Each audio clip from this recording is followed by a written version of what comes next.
معجزات کے ظہور سے انبیاء کی حاکمیت اور تصرفات کو اجاگر کرنا اور شکوک اور شبہات کی گرد میں اٹے ہوئے اذہان کو نور ایمان سے منور کرنا مقصود ہوتا ہے۔ معجزات اللہ رب العزت کی قدرت کاملہ کا پرتو ہوتے ہیں۔ ہدایت آسمانی کی روشنی میں اللہ اپنے بندوں کو صراط مستقیم دکھاتا ہے اور ہر حوالے سے اپنے بندوں کی دلجوئی و دستگیری اور رہنمائی فرماتا ہے۔ اگرچہ نبی کو ہدایت آسمانی کی حقانیت ثابت کرنے کے لیے محیر العقول واقعات کی حاجت نہیں ہوتی، تاہم اہل ایمان کی پختگی کے لیے نبی اور رسول کے ہاتھ پر معجزات کا صدور ہوتا ہے تاکہ کثر ایمانی اور غبار تشکیک میں ایمان کے چراغ روشن ہوں، اس لیے کہ مقصدیت ہر حوالے سے تخلیق کائنات کا اساسی رویہ قرار پاتی ہے۔ معجزات کے صدور سے انبیاء کی تصدیق کے ساتھ ساتھ انسانی اذہان میں اس عقیدے کو پختہ کرنا ہوتا ہے کہ اس کائنات رنگ بو کا خالق ہر چیز پر قادر ہے، اور چونکہ معجزات عطائے ربی ہوتے ہیں اس لیے ان کا انکار خدائے دو جہاں کی قدرت کاملہ کا انکار ہے۔ قرآن حکیم اور احادیث نبوی صلی اللہ علیہ وآلہ وسلم کے مطالعے سے یہ بات روز روشن کی طرح عیاں ہو جاتی ہے کہ باری تبارک و تعالی نے انسانوں کی رشد و ہدایت کے لیے جتنے بھی انبیاء کرام علیہ السلام کو مبعوث فرمایا، انہیں اپنے دعوی نبوت کی صداقت و حقانیت کے لیے یہ ظاہری و باطنی معجزات سے بھی نوازا۔ ظاہری معجزات وہ ہیں جو خرق عادت کی صورت میں گاہے گاہے رونما ہوتے ہیں، جبکہ باطنی معجزات وہ ہیں جو اللہ کے نبی کے اخلاق حمیدہ اور اوصاف جلیلہ کے ساتھ ارشادات جمیلہ پر مشتمل ہوتے ہیں۔ نبی کا کردار اور اس کی شخصیت ہی معجزاتی جمال کا مظہر ہوتی ہے۔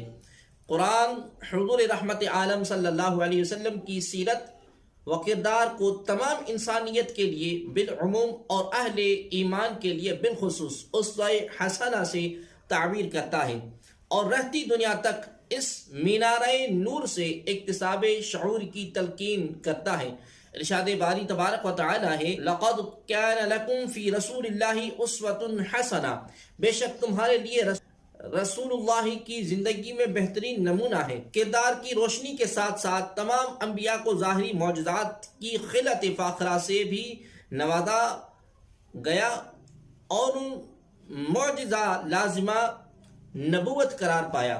قرآنی حوالوں سے چند ایک جلیل القدر انبیاء و رسول کے معجزات کا ذکر ہم انشاءاللہ العزیز اس نشست میں کریں گے۔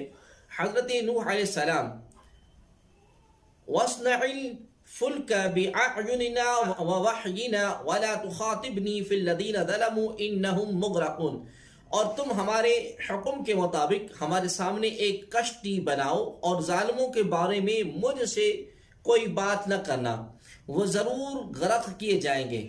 نمبر 2، حضرت ہود علیہ السلام وَأَمَّا عَادٌ فَأُهْلِكُوا بِرِيحٍ صَرْصَرٍ عَاتِيَةٍ سَخَّرَهَا عَلَيْهِمْ 7 لَيَالٍ و8 أَيَّامٍ حُسُومًا فَتَرَى الْقَوْمَ فِيهَا سَرْعًا كَأَنَّهُمْ أَعْجَازُ النَّخْلِ خَاوِيَةٍ، اور رہی قوم عاد تو وہ ایک نہایت تند و تیز اور سخت ہوا سے تباہ کر دیے گئے، جس کو اللہ نے 7 رات اور 8 دن تک متواتر مسلط رکھا۔ پھر اے مخاطب، اگر تو ان لوگوں کو اس آندھی میں دیکھتا تو ان کو ایسا گرا ہوا پاتا جیسے کھجور کے بے حس و حرکت کھوکھلے تنے پڑے ہوتے ہیں۔ نمبر 3، حضرت صالح علیہ السلام هَذِهِ نَاقَةُ اللَّهِ لَكُمْ فَذَرُوهَا تَأْكُلْ فِي الْأَرْضِ اللَّهِ وَلَا تَمَسُّوهَا بِسُوءٍ فَيَأْخُذَكُمْ عَذَابٌ عَلِيمٌ، یہ اللہ کی اونٹنی تمہارے لیے نشانی ہے، سو تم اسے آزاد چھوڑے رکھنا کہ اللہ کی زمین میں چرتی رہے، اور اسے برائی کے ارادے سے ہاتھ نہ لگانا ورنہ تمہیں دردناک عذاب آ پکڑے گا۔ نمبر 4 حضرت ابراہیم علیہ السلام قال فخذ اربعة من الطير فصرهن اليك ثم اجعل على كل جبل منهن جزعا ثم ادعوهن ياتينك سعيا واعلم ان الله عزيز حكيم. ارشاد فرمایا سو تم 4 پرندے پکڑ لو، پھر انہیں اپنی طرف مانوس کر لو، پھر انہیں ذبح کر کے ان کا ایک ایک ٹکڑا ایک ایک پہاڑ پر رکھ دو، پھر انہیں بلاؤ، وہ تمہارے پاس دوڑتے ہوئے آ جائیں گے، اور جان لو کہ یقیناً اللہ بڑا غالب اور بڑی حکمت والا ہے. حضرت یوسف علیہ السلام فلما ان جاء البشیر القاه على وجهه فارتد بصیرا قال الم اقل لكم انی اعلم من اللہ ما لا تعلمون. پھر جب خوشخبری سنانے والا آ پہنچا، اس نے وہ قمیص یعقوب علیہ السلام کے چہرے پر ڈال دی تو اس وقت ان کی بینائی لوٹ آئی. یعقوب علیہ السلام نے فرمایا کیا میں تم سے نہیں کہتا تھا کہ بے شک میں اللہ کی طرف سے وہ کچھ جانتا ہوں جو تم نہیں جانتے. نمبر 6 حضرت موسیٰ علیہ السلام فَأَلْقَى عَصَاهُ فَإِذَا هِيَ ثُعْبَانٌ مُبِينٌ وَنَزَعَ يَدَهُ فَإِذَا هِيَ بَيْضَاءُ لِلنَّاظِرِينَ. بس موسیٰ علیہ السلام نے اپنا عصا نیچے ڈال دیا تو اس وقت صریحاً اژدہا بن گیا، اور اپنے ہاتھ غریبان میں ڈال کر نکالا تو وہ بھی اس وقت دیکھنے والوں کے لیے چمکدار سفید ہو گیا. 7واں حضرت داؤد علیہ السلام وَسَخَّرْنَا مَعَ دَاوُودَ الْجِبَالَ يُسَبِّحْنَا وَالطَّيْرَ وَكُنَّا فَاعِلِينَ.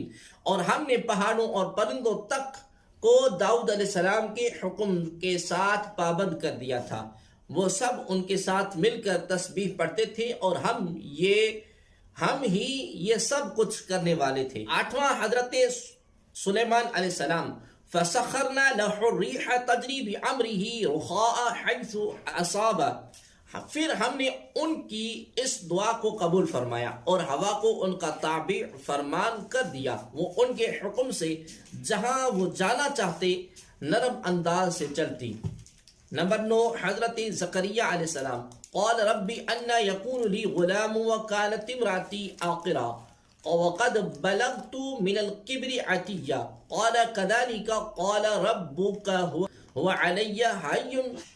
زکریا علیہ السلام نے عرض کیا اے میرے رب، میرے ہاں لڑکا کیسے ہو سکتا ہے؟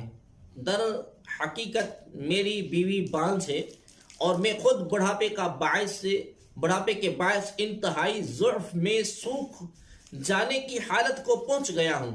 فرمایا تعجب نہ کرو، ایسے ہی ہوگا، تمہارے رب نے فرمایا ہے یہ لڑکا پیدا کرنا مجھ پر آسان ہے.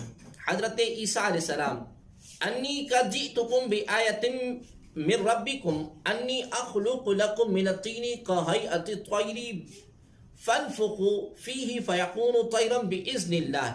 بے شک میں تمہارے پاس تمہارے رب کی جانب سے ایک نشانی لے کر آیا ہوں، میں تمہارے لیے مٹی سے پرندے کی شکل جیسا ایک پتلا بناتا ہوں، پھر میں اس میں پھونک مارتا ہوں سو وہ اللہ کے حکم سے فوراً اڑنے والا پرندہ ہو جاتا ہے. نمبر 11 حضرت محمد رسول اللہ صلی اللہ تعالی علیہ وآلہ وسلم سبحان الذي اسرا بعبده ليلا من المسجد الحرام الى المسجد الاقصى الذي باركنا حوله لنريه من آیاتنا انه هو السمیع البصیر. وہ ذات ہر نقص اور کمزوری سے پاک ہے جو رات کے تھوڑے سے حصے میں اپنے محبوب اور مقرب بندے کو مسجد حرام سے اس مسجد اقصیٰ تک لے گئے جس کے گرد و نواح کو ہم نے بابرکت بنا دیا ہے تاہم اس بندے کامل کو اپنی نشانیاں دکھائیں. بے شک وہی خوب سننے والا خوب دیکھنے والا ہے. خالق و کون و مکان نے اپنی آخری الہامی کتاب میں ان معجزات کا ذکر کیا ہے جن کا اس کے انبیاء و رسول کے ہاتھ پر ظہور ہوا. ان کے علاوہ بھی بعض ایسے انبیاء علیہ السلام کا ذکر موجود ہے جن کے معجزات کے بارے میں قرآن خاموش ہے. مثلا حضرت اسحاق علیہ السلام، حضرت اسماعیل علیہ السلام، حضرت ذوالکفل علیہ السلام اور حضرت الیاس علیہ السلام. ان انبیاء کا تذکرہ قرآن حکیم میں موجود ہے لیکن ان کے معجزات کا بیان درج نہیں. قرآن کی اس خاموشی سے ہرگز یہ بات ثابت نہیں ہوتی کہ انبیاء کرام علیہ السلام کو اللہ رب العزت نے معجزات سے سرفراز نہیں کیا اور انہیں کسی برہان سے نہیں نوازا۔ صحیح بخاری اور صحیح مسلم کے متفقن علیہ حدیث مبارکہ ہے کہ تاجدار کائنات حضور رحمت عالم صلی اللہ تعالی علیہ وآلہ وسلم نے ارشاد فرمایا، ما من الانبیاء نبی الا اعطی من الآیات ما مثله او من علیہ البشر۔ جملہ انبیاء کرام میں سے ہر نبی کو اس کے زمانے کی مثل معجزات عطا کیے گئے جس کے سبب اس پر ایمان لایا گیا یا لوگ اس پر ایمان لے آئے۔ صحیح بخاری کتاب الاعتصام بالکتاب و سنہ اور صحیح مسلم کتاب الایمان اور مسند احمد بن حنبل کے اندر اس حدیث پاک کو روایت کیا گیا ہے۔ اللہ رب العزت نے اپنے انبیاء و رسول میں سے ہر کسی کو معجزات کی خلعت فاخرہ سے نوازا، باطنی معجزات کو ان کے کردار اور شخصیت کا حصہ بنایا اور ظاہری معجزات کا صدور ان کے ہاتھ پر کیا۔ ہر نبی اور رسول کو اپنی دعوت کے حوالے سے جس سطح کے معاندین اور منکرین کا سامنا تھا، اسی اعتبار سے اہمیت کے حامل معجزات کا صدور ہوا۔ زمانے اور علاقے کی آبادی کے اعتقادی حوالوں اور ذہنی استعداد کے مطابق معمولی اور غیر معمولی معجزات کا ظہور ہوتا رہا اور عقل انسانی انہیں اپنے احاطے میں لینے سے عاجز آتی رہی۔